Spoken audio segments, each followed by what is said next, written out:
When I was about 12, my great uncle John came from Ukraine to visit us in Canada. He had a lot of stories, but this was the one that stood out. In the late 1960s, John was traveling by train from his village to another to visit family. He had to change trains at one point and was dropped off at what amounted to a platform and a hut in the middle of nowhere. There was no one else at the station, and other than a dirt road that led off into the surrounding woods, there was nothing there. He waited for some time, but no train came. It was winter and getting colder and darker, and just about the time he started worrying about a place to stay and some food to eat, an old woman appeared out of the twilight. She asked if he was waiting for such and such a train, and when he said he was, she said it would not be along until the following day. She asked if he needed a bed for the night and offered him a meal and room at her house, which she said was about an hour's walk from the station. Lodging with locals was more or less the standard when traveling in this part of the USSR, and Great Uncle John wasn't looking forward to a hungry night on a cold platform, so he was glad to accept her offer. He took his suitcase and they set off together down the dark road into the forest. It was more than an hour away, more like 2, and by the time they arrived at the woman's small, 2-story house, John was tired and hungry. They went inside and the woman lit some oil lamps and warmed some borscht for them. It was the first time John was able to see the woman clearly, and he was a bit startled to realize that the old woman was actually a man. Not wanting to pry, and too tired to care, John finished his soup and asked where he would be sleeping. She led him up the stairs to a tiny room with a window that contained a single bed and nothing else. He thanked her, they said goodnight, and she closed the door. Then she locked it, leaving him in the dark. Somewhat creeped out by this, John called to her, but she didn't answer, and he heard nothing else.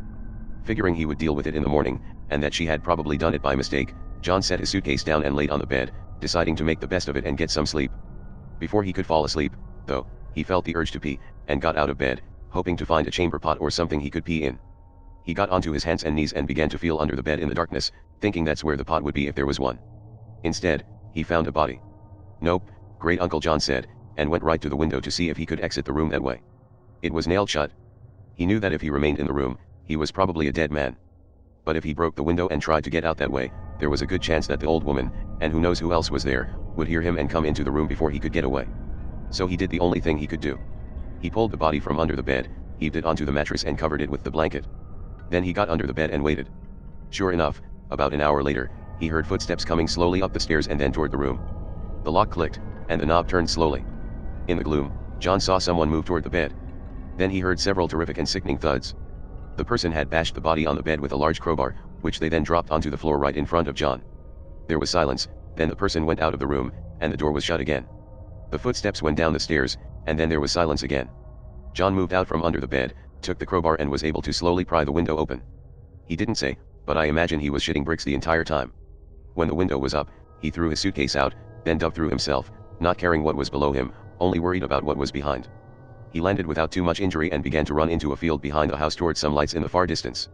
It turned out to be a highway with some military and transport trucks on it, and John was able to get a ride to another village where he could catch a train. He didn't bother reporting what had happened to the authorities, since at that time in the USSR, there was a distinct chance he would have been the one who got into trouble. He just thanked God he escaped and decided that the next time he traveled to visit relatives, he would take another way.